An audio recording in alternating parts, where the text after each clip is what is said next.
po naniniwala. Yung mga kitchen na ba ganyan, mga pakain po, eh, naniniwala ako na kumbaga ang magbebenepisyo po niyan ay ating mga kababayan. Ano po? So meron din pong ganyan ang dating Pangulong Duterte. Eto nga po, ayan, Duterte's Kitchen. Ayun, sa may ano luluto diyan, pantalon, jacket, ukay-ukay 'to, eh, 'no? Ukay-ukay 'to, eh.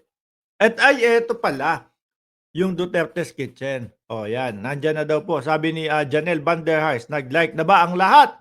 Shoutout sa iyo, madam. Eto pala, yung Duterte's Kitchen. Ayan 'no, may mga nakapilang mga kabataan. Dapat binlurred na lang ito, versus po, mga bossing, dito po sa Walang Gutom Kitchen, 'no? Ngayon, siyempre kapag tayo po, eh, nag-ano diyan, nagreaksyon, nagkomentaryo ho, mga bossing. Hmm. Eh, siyempre ipagkukumpara natin 'yan, mga kababayan. Hindi naman po sa pag-aano, ay Chang, shoutout sa'yo, mas nakikita po natin yung linis at yung sinseridad, 'no, na talagang gustong makatulong at makapagpakain ng maayos, eto pong Walang Gutom Kitchen, mga bossing. Samantalang sa Duterte's Kitchen ay bumili na po kayo ng pantalon, bumili na po kayo ng jacket, galing po sa ukay-ukay, hindi. Nasa labas siguro 'yan, 'no? Nasa labas ho siguro, mga bossing, nitong, ukay-ukay, which is this, ayan. Hmm, may nakapilang mga bata, oh, eto, ayan. Kumbaga, sabi ko, hindi man lang binigyan ng konting effort, 'no? Hindi man lang pinagpaguran kahit kaunti, oh. Oh, 'di ba? Kasi ho, mga bossing, kung ako ang magpapakain, aba, eh, gugustuhin ko ho, mga kababayan, na malinis yung lugar, maayos yung lugar, at yung mga papakainin ko ay talagang malilinam naman nila na masarap yung pagkain at siguradong galing po sa puso. Sabi ni James Agoylo, ang rally pala na bago ang date, January 18, 2025, Saturday, EDSA Monument. Yun, para support to impeach Sara Pusit. Ayan, sabi ni Agoylo. 'Di ho ba? Kung tayo po ay magpapakain, kung tayo po ay, talagang sincero, 'no, doon sa ating mga pagtulong sa ating mga kapwa, mga bossing, ay kahit papaano naman kailangan bibigyan mo ng effort. Bibigyan mo ng magandang lugar, bibigyan sabi tuloy ni Laila, "Oh, dada ka ng dada, wala ka namang ambag." Oy, sino na ba sino ba yung mga nakakuha ng um, mga pa-GCash natin dito? Sino na ba yung mga nakakuha ng mga pa-GCash? Eh, si Laila, wala pa din. Hanggang ngayon naghahanap pa din ng ₱20 na bigas.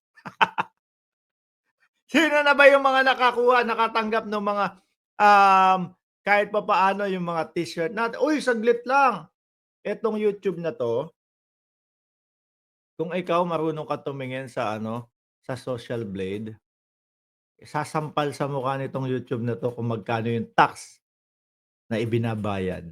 Maniwala ka, Leila.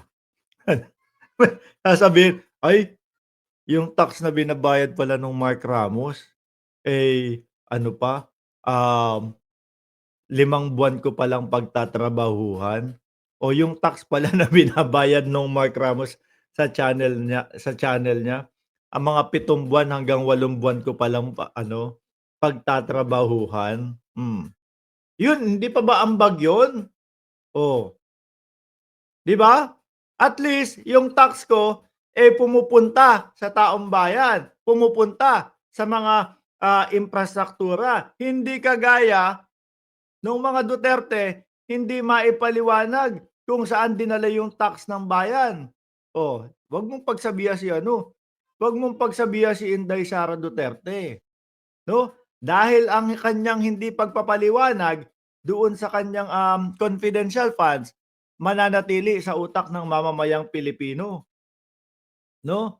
Nawaldas 'yan at mananatili sa utak ng mamamayang Pilipino.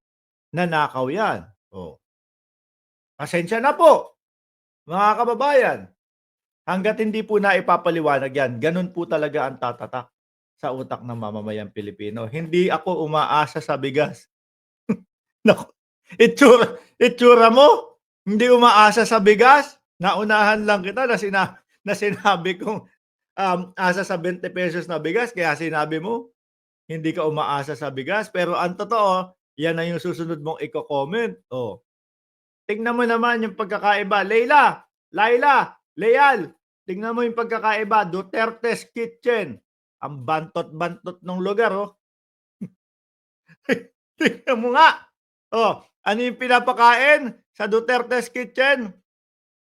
Lugaw na ang putla-putla. Oh, kung ikukumpara mo doon sa pakain doon sa walang gutom, kumpleto pa yata. May hamburger o may soup o lahat na. Duterte forever pa din, ano? Kumbaga ako nakikita ko ho diyan mga kababayan, doon sa Duterte's Kitchen nila, o sige basta hayaan mo na lang, basta sabihin makapagpakain, okey na yun, 'di mo ba? Kumbaga parang ano ho mga bossing, wala, wala sa puso, wala sa loob. Basta masabi na may kitchen, basta masabi nagpapakain sa mahihirap, okey na yun. Hindi kagaya nito. Kailangan yung paglalagakan ng ating mga pagkain, yung kakainan ng ating mga papakainin malinis. Yung ating mga ipapakain, kumpleto rekado.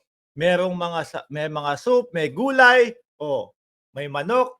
Ibig sabihin, 'no, merong protina, may fiber, merong carbohydrates, may mga bitamina.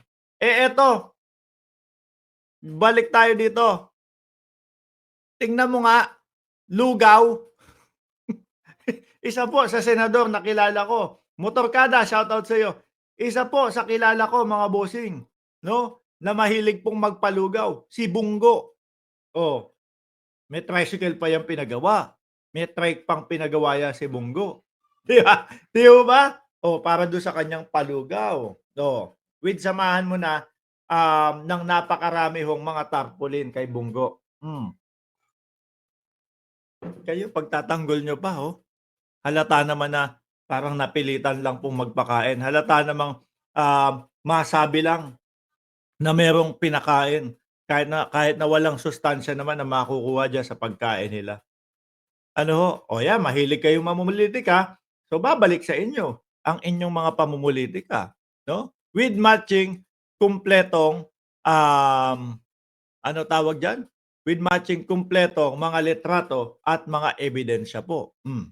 Dito tayo kay BP Sara, gusto mo kay BP Sara, oh eto, 'no? DOJ, more witnesses step forward in EJK